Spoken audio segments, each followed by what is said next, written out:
سلطان صلاح الدین ایوبی کے دور کے واقعہ نگاروں کی تحریروں میں ایک شخص سیف اللہ کا ذکر ان الفاظ میں آتا ہے کہ اگر کسی انسان نے سلطان ایوبی کی عبادت کی ہے تو وہ سیف اللہ تھا۔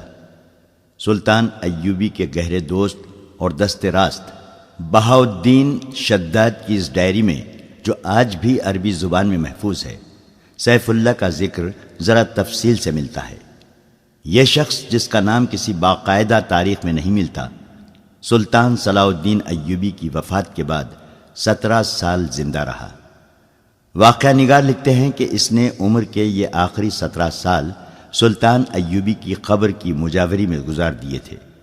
اس نے وصیت کی تھی کہ وہ مر جائے تو اسے سلطان کے ساتھ دفن کیا جائے، مگر سیف اللہ کی کوئی حیثیت نہیں تھی۔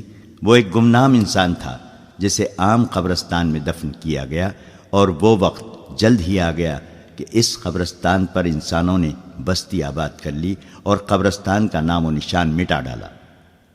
تاریخی لحاظ سے سیف اللہ کی اہمیت یہ تھی کہ وہ سمندر پار سے صلاح الدین ایوبی کو قتل کرنے آیا تھا۔ اس وقت اس کا نام میگنانا ماریوس تھا۔ اس نے اسلام کا صرف نام سنا تھا، اسے کچھ علم نہیں تھا کہ اسلام کیسا مذہب ہے۔ صلیبیوں کے پروپیگنڈے کے مطابق اسے یقین تھا کہ اسلام ایک قابل نفرت مذہب اور مسلمان ایک قابل نفرت فرقہ ہے جو عورتوں کا شیدائی اور انسانی گوشت کھانے کا عادی ہے۔ لہٰذا میگنانا ماریوس جب کبھی مسلمان کا لفظ سنتا تھا تو وہ نفرت سے تھوک دیا کرتا تھا۔ وہ بے مثال جرأت کا مظاہرہ کرتے ہوئے جب سلطان صلاح الدین ایوبی تک پہنچا تو میگنانا ماریوس قتل ہو گیا اور اس کے مردہ وجود سے سیف اللہ نے جنم لیا۔ تاریخ میں ایسے حکمرانوں کی کمی نہیں جنہیں قتل کیا گیا یا جن پر قاتلانہ حملے ہوئے، لیکن سلطان صلاح الدین ایوبی تاریخ کے ان معدود چند شخصیتوں میں سے ہے جسے قتل کرنے کی کوششیں دشمنوں نے بھی کی اور اپنوں نے بھی، بلکہ اپنوں نے اسے قتل کرنے کی غیروں سے زیادہ سازشیں کی۔ یہ امر افسوسناک ہے کہ سلطان ایوبی کی داستان ایمان افروز کے ساتھ ساتھ ایمان فروشوں کی کہانی بھی چلتی ہے۔ اسی لیے صلاح الدین ایوبی نے بارہا کہا تھا کہ تاریخ اسلام وہ وقت جلد دیکھے گی جب مسلمان رہیں گے تو مسلمان ہی، لیکن اپنا ایمان بیچ ڈالیں گے اور صلیبی ان پر حکومت کریں گے۔ آج ہم وہ وقت دیکھ رہے ہیں۔ سیف اللہ کی کہانی اس وقت سے شروع ہوتی ہے جب سلطان ایوبی نے صلیبیوں کا متحدہ بیڑا بحر روم میں نظر آب و آتش کیا تھا۔ ان کے کچھ بحری جہاز بچ کر نکل گئے تھے۔ سلطان ایوبی بحر روم کے ساحل پر اپنی فوج کے ساتھ موجود رہا اور سمندر میں سے زندہ نکلنے والے صلیبیوں کو گرفتار کرتا رہا۔ ان میں 7 لڑکیاں بھی تھیں جن کا تفصیلی ذکر آپ پڑھ چکے ہیں۔ مصر میں سلطان کی سوڈانی سپاہ نے بغاوت کر دی جسے سلطان نے دبا لیا۔ اسے سلطان زنگی کی بھیجی ہوئی کمک بھی مل گئی۔ وہ اب صلیبیوں کے عزائم کو ختم کرنے کے منصوبے بنانے لگا۔ بحر روم کے پار روم شہر کے مضافات میں صلیبی سربراہوں کی کانفرنس ہو رہی تھی۔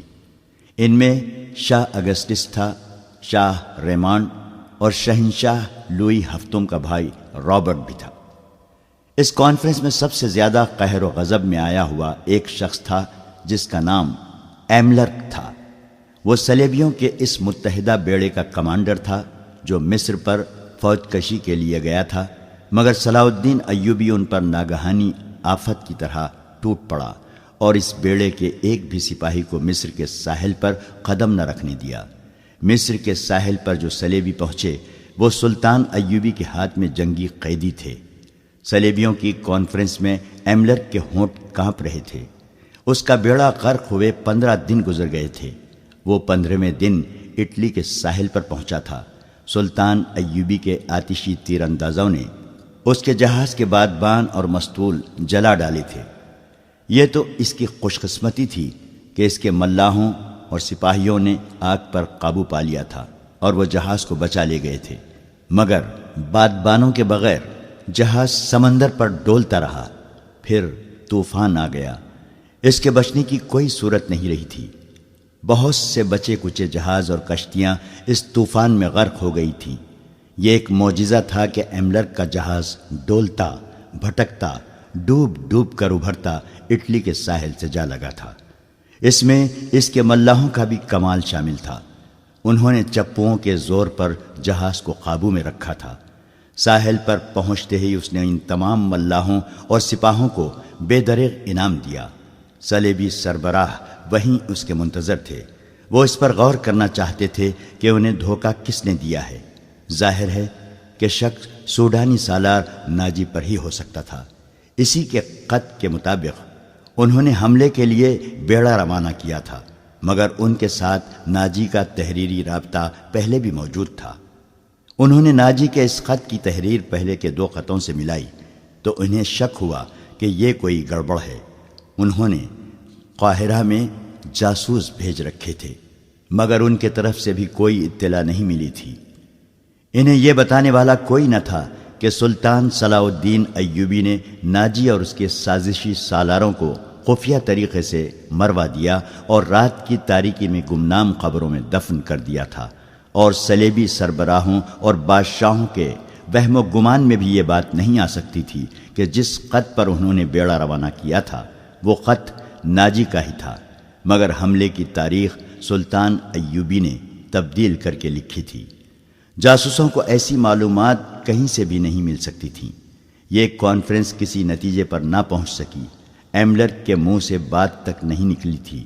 وہ شکست خوردہ تھا، غصے میں بھی تھا اور تھکا ہوا بھی تھا۔ کانفرنس اگلے روز کے لیے ملتوی کر دی گئی۔ رات کے وقت یہ تمام سربراہ شکست کا غم شراب میں ڈوبو رہے تھے۔ ایک آدمی اس محفل میں آیا، اسے صرف ریمانڈ جانتا تھا۔ وہ ریمانڈ کا قابل اعتماد جاسوس تھا۔ وہ حملے کی شام مصر کے ساحل پر اترا تھا۔ اس سے تھوڑی ہی دیر بعد صلیبیوں کا بیڑا آیا اور اس کی آنکھوں کے سامنے یہ بیڑا سلطان ایوبی کی قلیل فوج کے ہاتھوں تباہ ہوا تھا۔ یہ جاسوس مصر کے ساحل پر رہا اور اس نے بہت سی معلومات مہیا کر لی تھیں۔ ریمانڈ نے اس کا تعارف کرایا تو سب اس کے گرد جمع ہو گئے۔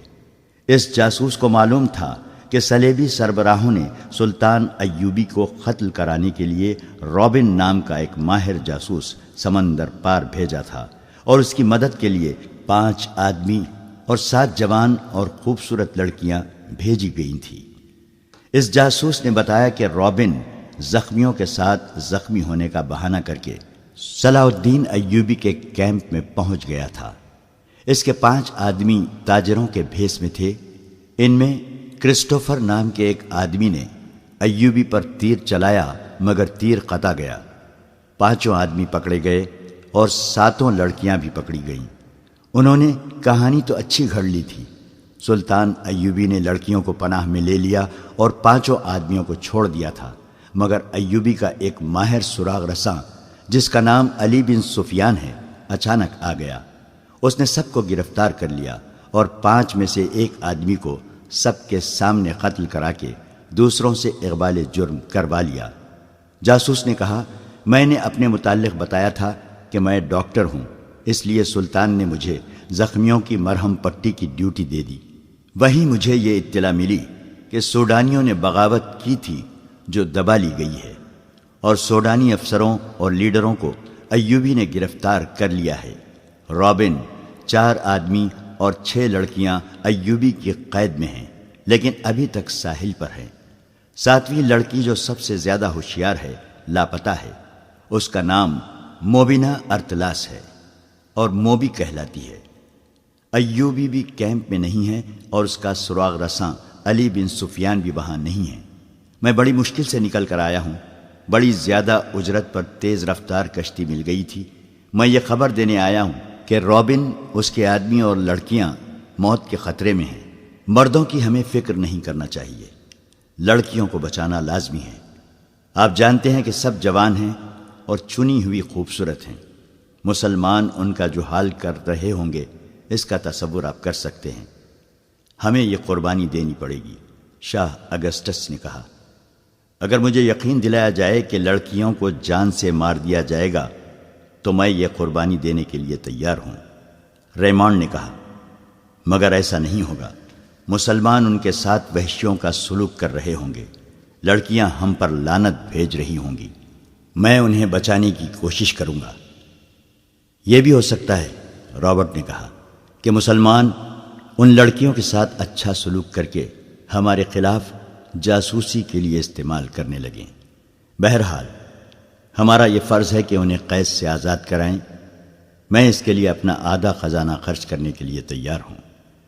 یہ لڑکیاں صرف اس لیے قیمتی نہیں کہ یہ لڑکیاں ہیں، جاسوس نے کہا، وہ دراصل تربیت یافتہ ہیں۔ اتنے خطرناک کام کے لیے ایسی لڑکیاں ملتی کہاں ہیں؟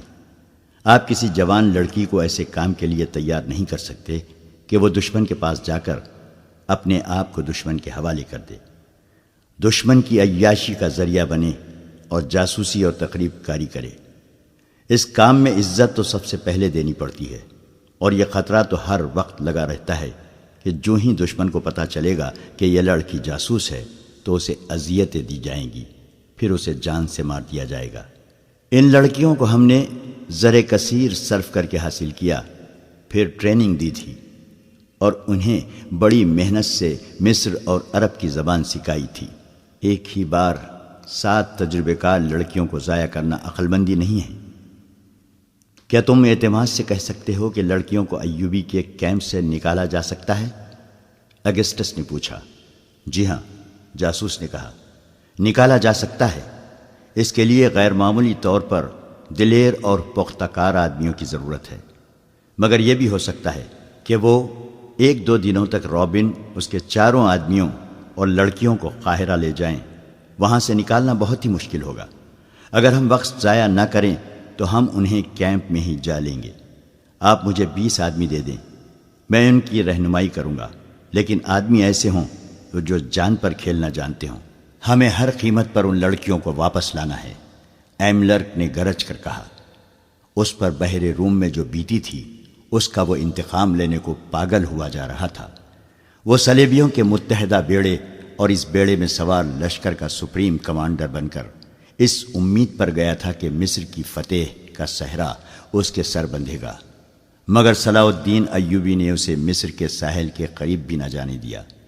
وہ جلتے ہوئے جہاز میں زندہ جل جانے سے بچا تو طوفان میں گر گیا۔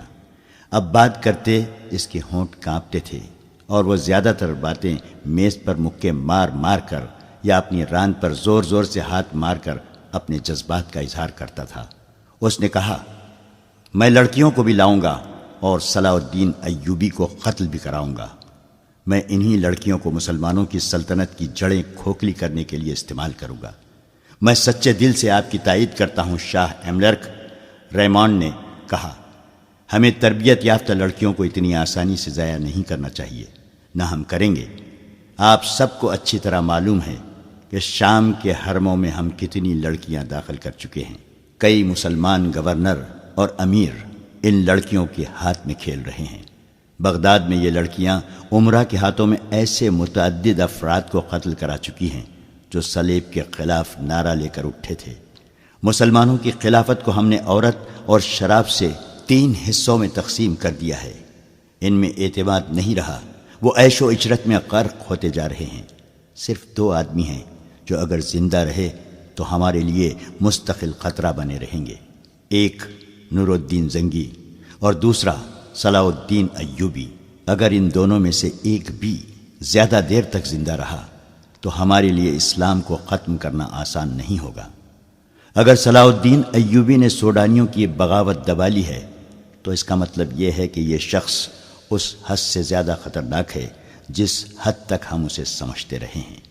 ہمیں میدان جنگ سے ہٹ کر تخریب کاری کا محاذ بھی کھولنا پڑے گا۔ مسلمانوں میں تفرقہ اور بے اطمینانی پھیلانے کے لیے ہمیں ان لڑکیوں کی ضرورت ہے۔ ہمیں اپنے کامیاب تجربوں سے فائدہ اٹھانا چاہیے۔ لوئی ہفتم کے بھائی رابرٹ نے کہا، عرب میں ہم مسلمانوں کی کمزوریوں سے فائدہ اٹھا چکے ہیں۔ مسلمان عورت، شراب اور دولت سے اندھا ہو جاتا ہے۔ مسلمان کو مارنے کا بہترین طریقہ یہ ہے کہ اسے مسلمان کے ہاتھوں مرواؤ۔ مسلمان کو ذہنی عیاشی کا سامان مہیا کر دو تو وہ اپنے دین اور ایمان سے دستبردار ہو جاتا ہے۔ تم مسلمانوں کا ایمان آسانی سے خرید سکتے ہو، اس نے عرب کے کئی عمرا اور وزراء کی مثالیں دی جنہیں صلیبیوں نے عورت، شراب اور دولت سے خرید لیا تھا، انہیں اپنا درپردہ دوست بنا لیا تھا۔ کچھ دیر مسلمانوں کی کمزوریوں کے متعلق باتیں ہوئیں، پھر لڑکیوں کو آزاد کرانے کے عملی پہلوؤں پر غور ہوا۔ آخر یہ طے پایا کہ 20 نہایت دلیر آدمی اس کام کے لیے روانہ کیے جائیں اور وہ اگلی شام تک روانہ ہو جائیں۔ اسی وقت 4-5 کمانڈروں کو بلایا گیا، انہیں اصل مقصد اور مہم بتا کر کہا گیا کہ 20 آدمی منتخب کریں۔ کمانڈروں نے تھوڑی دیر اس مہم کے خطروں کے متعلق بحث مباحثہ کیا۔ ایک کمانڈر نے کہا، ہم پہلے ہی ایک ایسی فورس تیار کر رہے ہیں جو مسلمانوں کے کیمپوں پر شب خون مارا کرے گی اور ان کی متحرک فوج پر بھی رات کو حملے کر کے پریشان کرتی رہے گی۔ اس فورس کے لیے ہم نے چند ایک آدمی منتخب کیے ہیں، لیکن یہ آدمی 100% قابل اعتماد ہونے چاہیے۔ اگسٹس نے کہا، وہ ہماری تمہاری نظروں سے اوجھل ہو کر یہ کام کریں گے، اور یہ بھی ہو سکتا ہے کہ وہ کچھ بھی نہ کریں اور واپس آ کر کہیں کہ وہ بہت کچھ کر آئے ہیں۔ آپ یہ سن کر حیران ہوں گے، ایک کمانڈر نے کہا کہ ہماری فوج میں ایسے سپاہی بھی ہیں جنہیں ہم نے جیل خانوں سے حاصل کیا ہے۔ یہ ڈاکو، چور اور رہزن تھے، انہیں بڑی بڑی لمبی سزائیں دی گئی تھیں، انہیں جیل خانوں میں مرنا ہی تھا۔ ہم نے ان سے بات کی تو وہ جوش و خروش سے فوج میں آ گئے۔ آپ کو شاید یہ معلوم کر کے بھی حیرت ہو کہ ناکام حملے میں ان سزا یافتہ مجرموں نے بڑی بہادری سے کئی جہاز بچائے ہیں۔ میں لڑکیوں کو مسلمانوں سے آزاد کرانے کی مہم میں ایسے 3 آدمی بھیجوں گا۔ مورخوں نے لکھا ہے کہ مسلمانوں میں عیش و عشرت کا رجحان بڑھ گیا اور اتحاد ختم ہو رہا تھا۔ عیسائیوں نے مسلمانوں کو اخلاقی تباہی تک پہنچانے میں ذہنی عیاشی کا ہر سامان مہیا کیا۔ اب انہیں یہ توقع تھی کہ مسلمانوں کو ایک ہی حملے میں ختم کر دیں گے، چنانچہ ان کے خلاف عیسائی دنیا میں نفرت کی طوفانی مہم چلائی گئی اور ہر کسی کو اسلام کے خلاف جنگ میں شریک ہونے کی دعوت دی گئی۔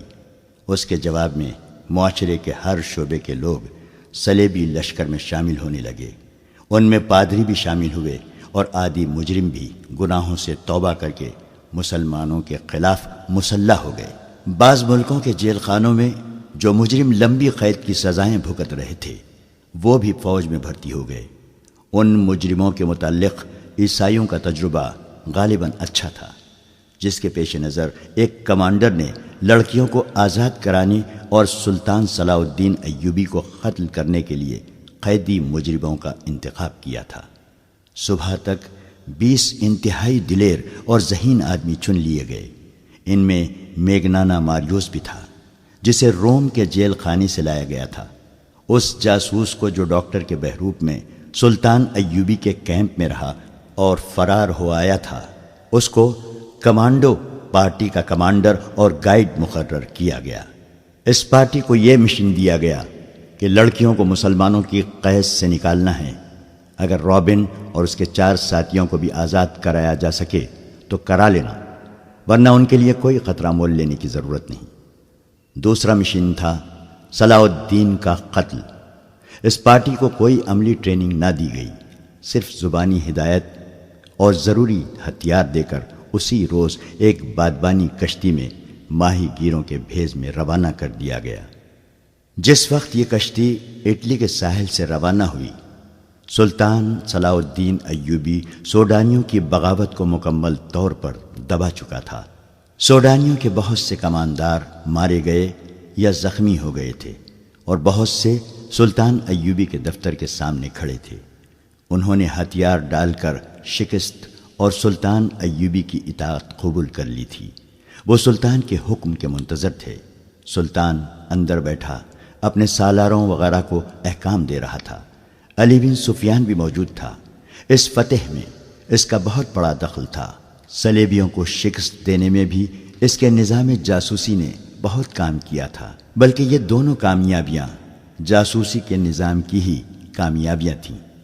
سلطان ایوبی کو جیسے اچانک کچھ یاد آ گیا ہو، اس نے علی بن سفیان سے کہا، علی، ہمیں ان جاسوس لڑکیوں اور ان کے ساتھیوں کے متعلق سوچنے کا وقت ہی نہیں ملا۔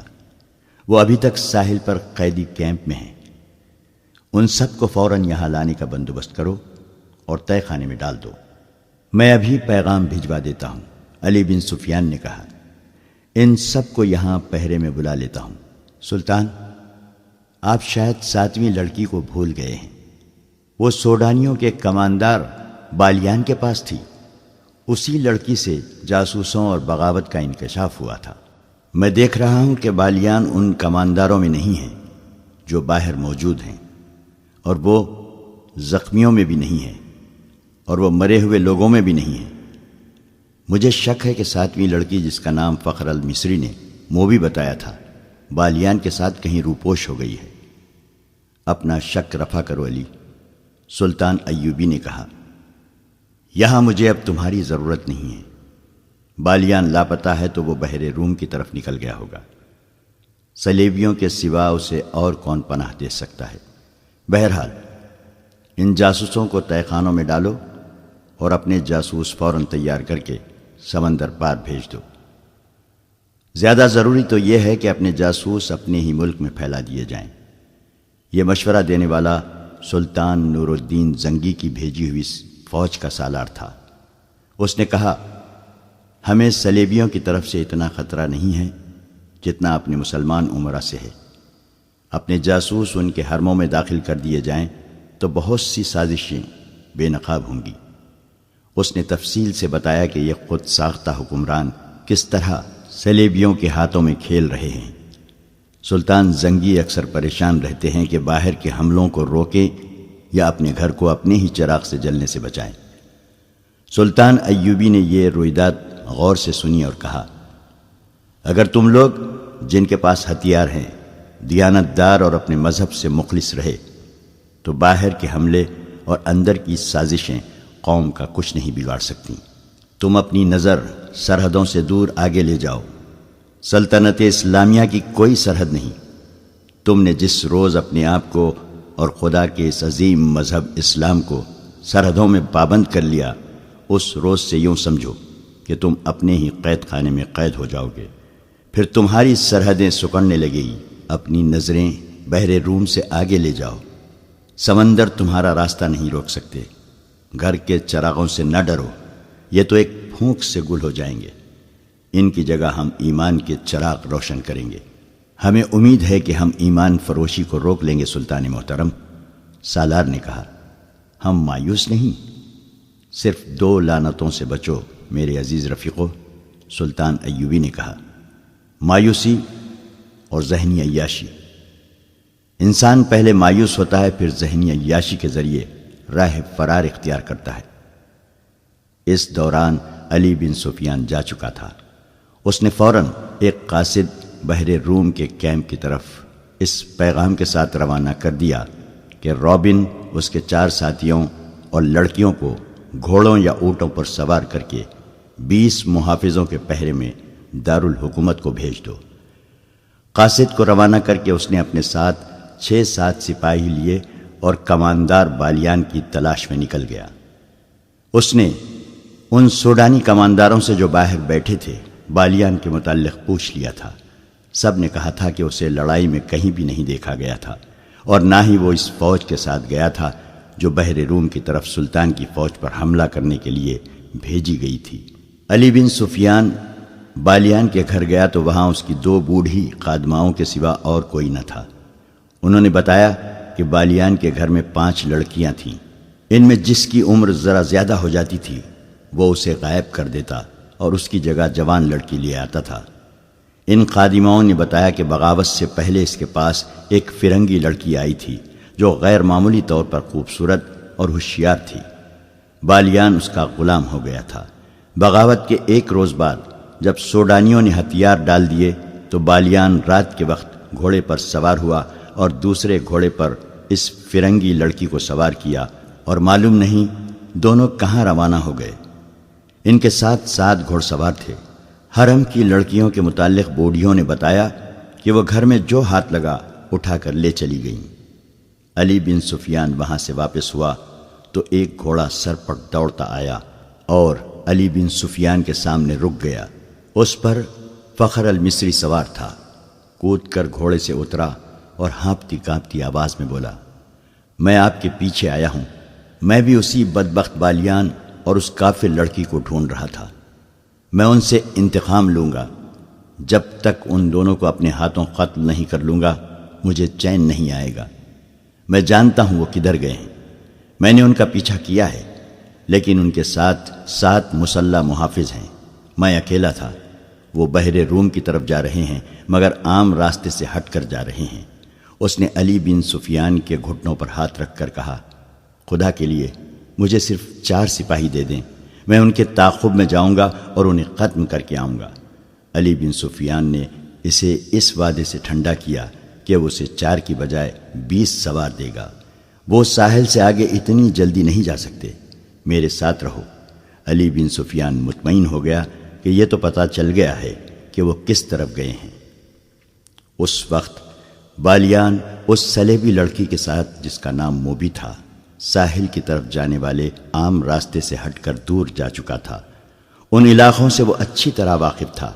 اسے معلوم نہیں تھا کہ سوڈانی فوج اور اس کے کمانداروں کو صلاح الدین ایوبی نے معافی دے دی ہے۔ ایک تو وہ سلطان کے عتاب سے بھاگ رہا تھا، اور دوسرے یہ کہ وہ موبی جیسی حسین لڑکی کو نہیں چھوڑنا چاہتا تھا۔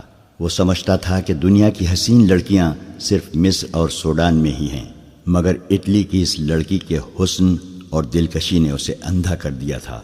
اس کی خاطر وہ اپنا رتبہ، اپنا مذہب اور اپنا ملک ہی چھوڑ رہا تھا۔ لیکن اسے یہ معلوم نہیں تھا کہ موبی اس سے جان چھڑانے کی کوشش کر رہی ہے۔ وہ جس مقصد کے لیے آئی تھی وہ ختم ہو چکا تھا۔ گو مقصد تباہ ہو گیا تھا، تاہم موبی اپنا کام کر چکی تھی۔ اس کے لیے اس نے اپنے جسم اور اپنی عزت کی قربانی دی تھی۔ وہ ابھی تک اپنی عمر سے دگنی عمر کے آدمی کی عیاشی کا ذریعہ بنی ہوئی تھی۔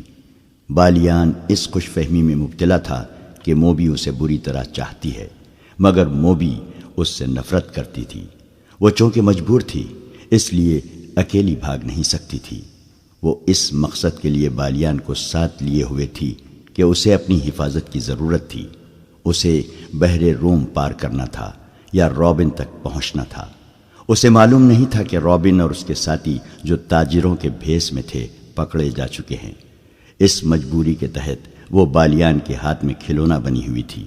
وہ کئی بار اسے کہہ چکی تھی کہ تیز چلو اور پڑاؤ کم کرو ورنہ پکڑے جائیں گے، لیکن بالیان جہاں اچھی سایہ دار جگہ دیکھتا رک جاتا۔ اس نے شراب کا ذخیرہ اپنے ساتھ رکھ لیا تھا۔ ایک رات موبی نے ایک ترکیب سوچی۔ اس نے بالیان کو اتنی زیادہ پلا دی کہ وہ بے سدھ ہو گیا۔ ان کے ساتھ جو 7 محافظ تھے وہ کچھ پرے سو گئے تھے۔ موبی نے دیکھا تھا کہ ان میں سے ایک ایسا ہے جو جوان ہے اور سب پر چھایا رہتا ہے۔ بالیان زیادہ تر اسی کے ساتھ ہر بات کیا کرتا تھا۔ موبی نے اسے جگایا اور تھوڑی دور لے گئی۔ اس سے کہا، تم اچھی طرح جانتے ہو کہ میں کون ہوں، کہاں سے آئی ہوں اور یہاں کیوں آئی تھی۔ میں تم لوگوں کے لیے مدد لائی تھی تاکہ تم صلاح الدین ایوبی جیسے غیر ملکیوں سے آزاد ہو سکو، مگر تمہارا یہ کماندار بالیان اس قدر عیاش آدمی ہے کہ اس نے شراب پی کر بدمست ہو کر میرے جسم کے ساتھ کھیلنا شروع کر دیا۔ بجائے اس کے کہ وہ عقل مندی سے بغاوت کا منصوبہ بناتا اور فتح حاصل کرتا، اس نے مجھے اپنے حرم کی لونڈی بنا لیا اور اندھا دھن فوج کو 2 حصوں میں تقسیم کر کے ایسی لاپرواہی سے حملہ کروایا کہ ایک ہی رات میں تمہاری اتنی بڑی فوج ختم ہو گئی۔ تمہاری شکست کا ذمہ دار یہ شخص ہے۔ اب یہ میرے ساتھ صرف عیاشی کے لیے جا رہا ہے اور مجھے کہتا ہے کہ میں اسے سمندر پار لے جاؤں، اسے اپنی فوج میں رتبہ دلاؤں اور اس کے ساتھ شادی کر لوں، مگر مجھے اس شخص سے نفرت ہے۔ میں نے فیصلہ کیا ہے کہ اگر مجھے شادی ہی کرنی ہے اور اپنے ملک میں جا کر اسے فوج میں رتبہ دلانا ہے تو مجھے ایسے آدمی کا انتخاب کرنا چاہیے جو میرے دل کو اچھا لگے۔ وہ آدمی تم ہو۔ تم جوان ہو، دلیر ہو، عقل مند ہو۔ میں نے جب سے تمہیں دیکھا ہے تمہیں چاہ رہی ہوں۔ مجھے اس بوڑھے سے بچاؤ، میں تمہاری ہوں۔ سمندر پار چلو، فوج کا رتبہ اور مال و دولت تمہارے قدموں میں ہوگا، مگر اس آدمی کو یہی ختم کرو۔ دیکھو وہ سویا ہوا ہے، اسے قتل کر دو اور آؤ نکل چلیں۔ اس نے محافظ کے گلے میں باہیں ڈال دی۔ محافظ اس کے حسن میں گرفتار ہو گیا۔ اس نے دیوانہ وار لڑکی کو اپنے بازوؤں میں جکڑ لیا۔ موبی اس جادوگری کی ماہر تھی۔ وہ ذرا پرے ہٹ گئی۔ محافظ اس کی طرف بڑھا تو عقب سے ایک برچھی اس کی پیٹھ میں اتر گئی۔ اس کے منہ سے ہائے نکلی اور وہ پہلو کے بل لڑک گیا۔ برچھی اس کی پیٹھ سے نکلی اور اسے آواز سنائی دی، نمک حرام، نمک حرام کو زندہ رہنے کا حق نہیں۔ لڑکی کی چیخ نکل گئی۔ وہ اٹھی اور اتنا ہی کہنے پائی تھی کہ تم نے اسے قتل کر دیا ہے کہ پیچھے سے ایک ہاتھ نے اس کے بازو کو جکڑ لیا اور جھٹکا دے کر اپنے ساتھ لے لیا۔ اسے بالیان کے پاس پھینک کر کہا، ہم اس شخص کے پالے ہوئے دوست ہیں، ہماری زندگی اسی کے ساتھ ہے، تم ہم میں سے کسی کو اس کے خلاف گمراہ نہیں کر سکتی، جو گمراہ ہوا اس نے سزا پالی ہے۔ بالیان شراب کے نشے میں بے ہوش پڑا تھا۔ تم لوگوں نے یہ بھی سوچا ہے کہ تم کہاں جا رہے ہو؟ موبی نے پوچھا۔ سمندر میں ڈوبنے، ایک نے جواب دیا۔ تمہارے ساتھ ہمارا کوئی تعلق نہیں ہے، جہاں تک بالیان جائے گا ہم وہیں تک جائیں گے۔ اور وہ دونوں جا کر لیٹ گئے۔ دوسرے دن بالیان جاگا تو اسے رات کا واقعہ بتایا گیا۔ موبی نے کہا کہ وہ مجھے جان کی دھمکی دے کر اپنے ساتھ لے گیا تھا۔ بالیان نے اپنے محافظوں کو شاباشی دی۔ اس کی یہ بات سنی انسنی کر دی کہ یہ لڑکی اسے گمراہ کر کے لے گئی تھی اور انہوں نے اس کی باتیں سنی تھیں۔ وہ موبی کے حسن اور شراب میں مدہوش ہو کر سب کچھ بھول گیا۔ موبی نے اسے ایک بار پھر کہا کہ تیز چلنا چاہیے، مگر بالیان نے پرواہ نہ کی۔ وہ اپنے آپ میں نہیں تھا۔ موبی اب آزاد نہیں ہو سکتی تھی۔ اس نے دیکھ لیا تھا کہ یہ لوگ اپنے دوستوں کو قتل کرنے سے بھی گریز نہیں کرتے۔ علی بن سفیان نے نہ جانے کیا سوچ کر ان کا تعاقب نہ کیا۔ بغاوت کے بعد کے حالات کو معمول پر لانے